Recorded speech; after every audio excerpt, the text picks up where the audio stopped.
Fala pessoal, nesse vídeo eu vou mostrar e explicar para vocês como configurar o Webpack na nossa aplicação. Muitos devem se perguntar por que não utilizar um empacotador de última geração como o Snowpack, como o Vite, que está em destaque hoje sendo usado em vários projetos grandes, por que ainda utilizar o Webpack? O Webpack ainda tem uma fama de ser complicado, difícil de mexer, de não ter uma performance tão boa. Só que nessa aula eu quero mostrar que não é complicado, igual parece. Uma dificuldade maior que eu vejo que surge é mudança nas APIs, nas formas de fazer as coisas e nos exemplos que a gente infelizmente só encontra da pior forma possível, desatualizado, com a configuração extremamente complexa ou mal feita. Então é um dos motivos também de eu estar fazendo essa série com esse boilerplate, porque essas configurações aqui não são simples, são bastante complexas, são muito trabalhosas e você não encontra a maioria dessas informações, pelo menos não todas juntas em um lugar só. Então aqui a gente está fazendo um boilerplate que vai servir para qualquer aplicativo de produção do mundo real e não como a gente vê a maioria por aí em artigos, em cursos, sempre simplificado para cumprir alguma agenda de curso. E dessa forma a gente vai ver aqui em detalhes a configuração do Webpack. A gente pode utilizar loaders de última geração no Webpack e a gente vai conseguir uma performance próximo desses loaders de última geração, como o Vite, que hoje é considerado um dos mais rápidos empacotadores. O Webpack tem um recurso que ainda está em modo experimental, que se chama Lazy Compilation. Você já pode testar ele aí para ver como fica performático. Ele pega uma abordagem semelhante até certo ponto com o Vite, porque ele vai carregar os módulos sob demanda, conforme você for acessando. Por exemplo, se você usa estratégia de code split e divide, por exemplo, páginas, componentes com carregamento dinâmico, por exemplo, usando o lazy do React, você vai poder usar dessa estratégia, até mesmo no próprio Storybook, para ter um carregamento praticamente instantâneo. Então, quando ele estiver estável, a gente puder utilizar, ele vai deixar a nossa aplicação tão rápido quanto o Vite, ou até mais rápido, talvez. Então, para a nossa configuração, a gente vai instalar algumas coisas. Qual a diferença de como eu configuro o Webpack para a maioria dos cenários que a gente vê por aí? Geralmente, quando se trabalha com TypeScript, a gente não vai usar como loader da nossa aplicação junto ao Webpack. A gente não usa o Babel, que geralmente é utilizado para fazer essa conversão de código JavaScript para um JavaScript mais antigo, por exemplo, um S5, e ser compatível com os navegadores. A gente vai utilizar aqui um loader diferente, por exemplo, com TypeScript o pessoal usa o TS Node, então é uma boa opção também, só que ainda é muito lento, ao meu ver.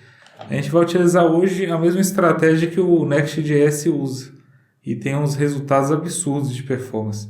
A gente vai utilizar o SWC Loader e com ele a gente vai conseguir uma performance excelente para build, para rodar testes. A gente vai utilizar o ecossistema dele, já está estável, com segurança, pode utilizar em produção, não vai ter problemas no front-end.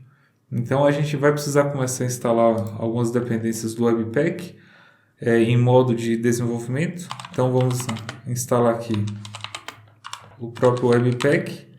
Vamos instalar também o Webpack CLI, que a gente vai precisar também para os nossos comandos. E a gente vai precisar também do Webpack Dev Server. A gente vai precisar desses três aqui só para a parte do Webpack. E a gente usa um auxiliar para ajudar na criação do servidor, que é esse server. Depois eu vou deixar na descrição do vídeo, como eu sempre faço, a documentação do Webpack e alguma dessas libs, vocês vão ver que são referenciadas até pela própria documentação do Webpack para a gente utilizar. Vou instalar aqui. A gente vai criar uma pasta na nossa raiz do projeto para poder organizar e manter junto os arquivos de configuração do Webpack. Vou chamar essa pasta aqui de Webpack, mantendo sempre um nome semântico. Aqui dentro a gente vai criar um arquivo de configuração global, que vai ser comum a todos os arquivos de configuração do Webpack que a gente vai utilizar. Esse arquivo eu vou criar aqui chamado common, vai ser comum a todos os arquivos de configuração. Eu vou criar aqui também mais alguns arquivos auxiliares. Por que eu estou criando isso? Porque a gente vai ter vários ambientes em que a gente vai ter que fazer algumas mudanças específicas para o ambiente local, o ambiente de desenvolvimento, dev, ambiente prod, ou tantos outros que você tiver aí, na sua aplicação. Então eu vou configurar, por exemplo, aqui um arquivo que vai ser o Webpack, vou chamar aqui dev, a gente vai utilizar ele para desenvolvimento. Vamos criar agora um arquivo. Pronto, vou fazer mais uma cópia. Além do de dev, eu vou criar um arquivo local, que é com o que a gente vai trabalhar desenvolvendo, e vai ter o arquivo de prod, é importante.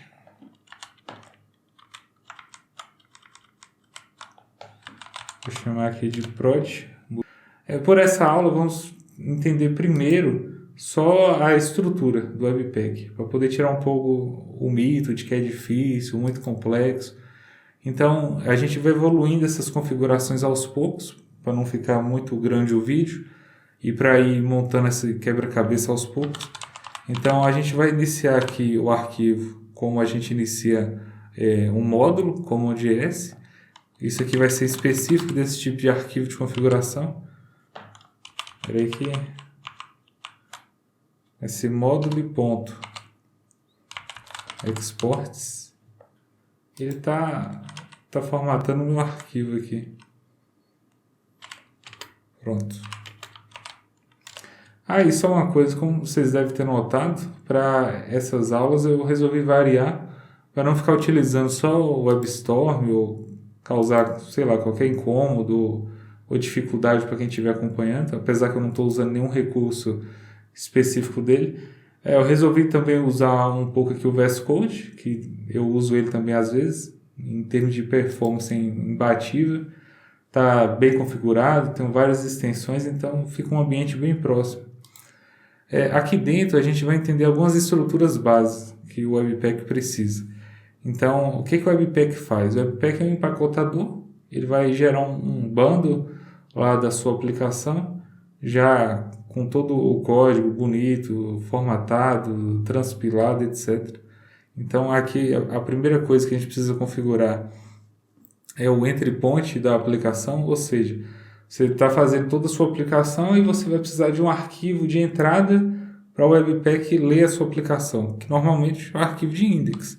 Então aqui a gente usa a chave entry e aqui a gente vai começar a configurar. Então a gente vai definir o entry point aqui da nossa aplicação. No meu caso, vai ficar aqui na pasta src, que é onde fica o nosso código.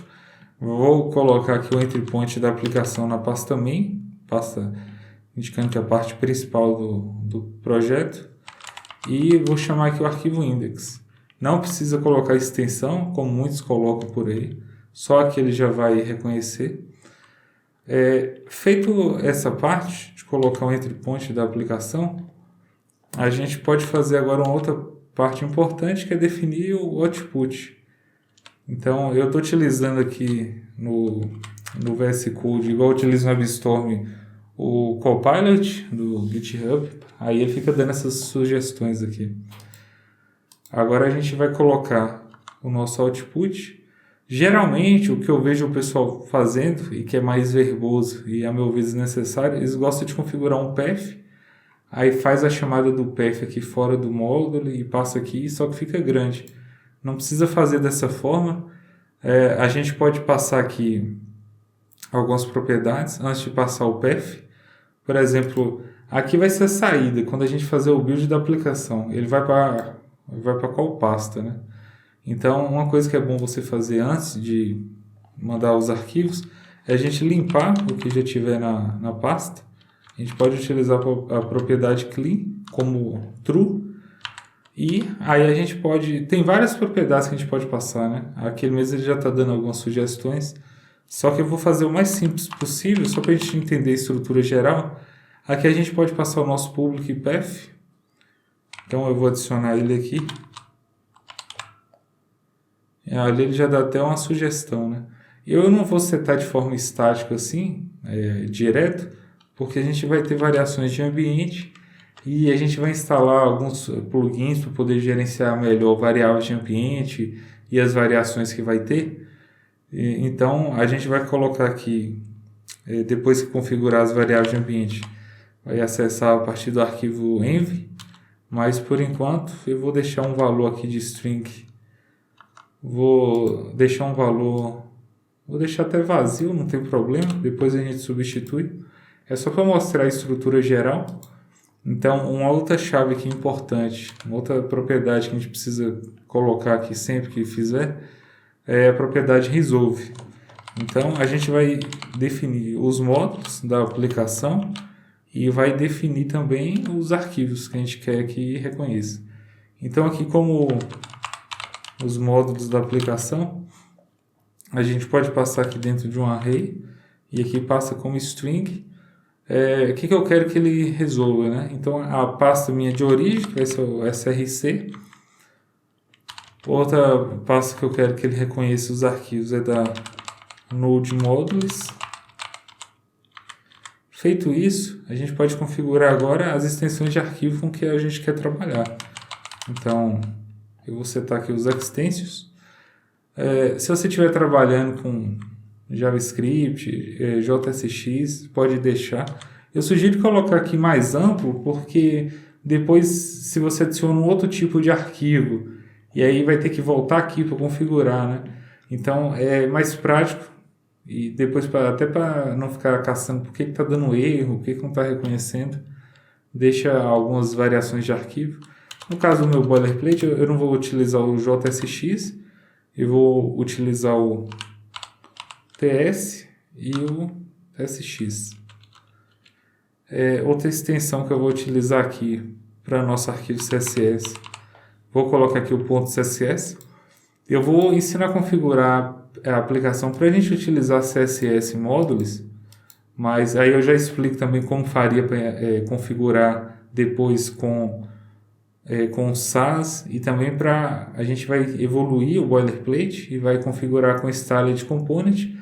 Só que aí tem várias mudanças, então vai ficar bem mais para frente. Então aqui já tem as configurações básicas do que eu preciso. Vou estar trabalhando com esses arquivos aqui basicamente. Aconselho você mesmo que está trabalhando com TypeScript, deixa o arquivo JS, porque vai precisar. Além dessa configuração aqui do resolve, a gente tem uma outra configuração importante, que é a configuração do nosso servidor, que a gente vai querer executar o Webpack aqui com o servidor, para poder a gente ter várias facilidades, como hot reload. A gente vai querer alterar o arquivo e ele já modificar lá. A gente vai querer simular aqui também um servidor rodando. Então a gente precisa configurar algumas coisas. Tem várias propriedades, mas aqui eu vou falar só das básicas. A gente pode configurar a porta que o servidor vai rodar. A gente pode configurar se quer deixar o hot reload, quer deixar se quando iniciar o servidor, se já quer abrir automaticamente no navegador o linkzinho lá com o localhost, 2 pontos é a porta que for definida na variável de ambiente. Pode definir um middle as, várias coisas. Então, essa chave aqui a gente vai utilizar, é importante. Já vou deixar ela aqui. Vou deixar vazia por enquanto. Outra que a gente pode configurar também, que talvez a principal aqui, que é a módulo. Dentro dessa chave aqui, a gente configura algumas rules. Mas o que é isso? A gente vai configurar aqui os loaders que a gente vai utilizar para ler as imagens, para ler os arquivos de CSS, SVG, os arquivos também TypeScript, JavaScript, configurar para ler os mapas de origem da aplicação, os chamados source maps, né? Então, as configurações principais a gente vai colocar aqui. Então, só a título de exemplo, a gente geralmente coloca aqui, abre aqui com um objeto, vai colocar a propriedade teste. Dentro do teste, você vai definir uma regex. Essa regex, você vai definir aqui o tipo de arquivo que você quer tratar. Então, geralmente, a convenção é essa e a gente coloca a extensão. Por exemplo, a gente vai tratar TypeScript e eu quero reconhecer tanto o arquivo TS quanto TSX. Então, eu posso colocar aqui uma interrogação, que pode ter o X ou não. E aqui a gente coloca um cifrão no final para completar a nossa regex.